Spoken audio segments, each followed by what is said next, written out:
এক গ্রামে বাস করত এক কুঁজো বুড়ি ও তার পোষা দুটি কুকুর, লালু ও কালু।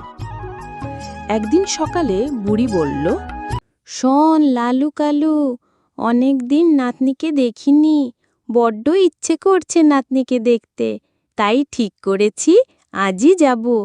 তবে যেতে বড় জঙ্গল পড়বে, যদি কোনো বিপদ আসে তোদের ডাকলে দৌড়ে চলে আসবি। এই বলে বুড়ি বের হয়। সেই ভয়ঙ্কর জঙ্গলে শেয়ালের সাথে দেখা হয়। এই ঘন জঙ্গলে বুড়ি কোথা থেকে এলি? কতদিন মানুষের মাংস খাইনি, আজ তোকে খাবো আমি। দেখো শিয়াল ভায়া, আমি এমনিতেই অনেক চিকন ও রোগা। আমি নাতনির বাড়ি যাচ্ছি, ওখানে বেশি করে খেয়ে মোটা হয়ে আসি, তারপর খেও আমায়। কথা ঠিক থাকবে তো? আমি তোমায় বিশ্বাস করে ছাড়ছি, আমি অপেক্ষা করব তোমার জন্য। শেয়ালের কাছ থেকে বিদায় নেবার পর কিছু দূর যেয়ে বাঘের সাথে দেখা হয়ে যায়। কতদিন মানুষের মাংস খাই না, হালুম, তোকে আজ খাবো কুঁজো বুড়ি, হা হা হা। দেখ বাঘ মামা, আমি অনেক রোগা, নাতনির বাড়ি যাচ্ছি, খেয়ে মোটা হয়ে আসি, তারপর খেও আমায়। কথা ঠিক থাকবে তো? আমি তোমায় বিশ্বাস করে ছাড়ছি, আমি অপেক্ষা করব তোমার জন্য। বাঘমামার কাছ থেকে বিদায় নেবার পর কিছু দূর যেয়ে ভাল্লুকের সাথে দেখা হয়ে যায়। কতদিন মানুষের কাঁচা মাংস খাইনি, আজকে তোকে খাবো আমি। আমি অনেক রোগা, আমায় খেলে পেট ভরবে না, তার চেয়ে নাতনির বাড়ি থেকে খেয়ে নাদুস নুদুস হয়ে আসি, তারপর খেও। ভাল্লুকের কাছ থেকে বিদায় নেওয়ার পরে বুড়ি তার নাতনির কাছে গেল এবং তাকে সবকিছু খুলে বলল। সব তো শুনলাম নানি, তুমি তো অনেক বিপদে আছো, দেখছি কি করা যায়।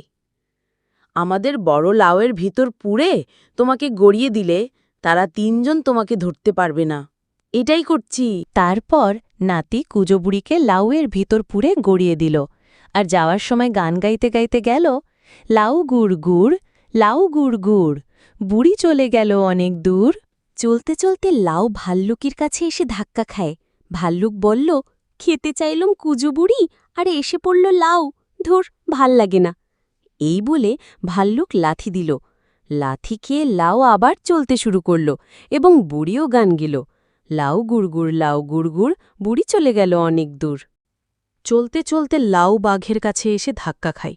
বাঘ বলল, হালুম, খেতে চাইলাম কুঁজো বুড়ি, আর এসে পড়ল লাউ, এই লাউটার ভিতর কিছু আছে কি?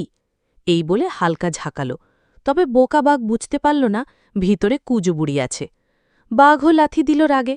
লাথি খেয়ে লাউ আবার চলতে শুরু করল এবং বুড়িও গান গেইল, লাউ গুড় গুড়, লাউ গুড় গুড়, বুড়ি চলে গেল অনেক দূর। এবার লাউ এসে থামল শেয়ালের কাছে। শেয়াল ছিল চালাক, সে বুঝতে পারল এর ভিতর কেউ আছে। সে লাউটাকে সজোরে আঘাত করে এবং বুড়ি বের হয়ে আসে। ওহে বুড়ি, তুমি কত মোটা হয়েছিস রে, আমি আজ তোকে খাবো। কুঁজো বুড়ি চালাকি করে বলল, আমার একটা শেষ ইচ্ছে আছে, আমাকে খাবার আগে আমি তোমাকে একটা গান শোনাতে চাই ওই মাঠে বসে। শেয়াল বলল, আচ্ছা ঠিক আছে। বুড়ি মাঠে যেয়ে অনেক জোরে গান গেল, আয় রে লালু, আয় রে কালু, তোরা আয় আয়। গান শুনে লালু কালু দৌড়ে কুঁজো বুড়ির কাছে আসলো এবং এসে শেয়ালকে ধরে আচ্ছা মতো পেটালো। শেয়াল আধমরা হয়ে গেল, বুড়িটাও প্রাণে বেঁচে গেল। আজকের গল্প এখানেই শেষ। তোমাদের যদি গল্পটা ভালো লাগে অবশ্যই লাইক, কমেন্ট এবং সাবস্ক্রাইব করবে।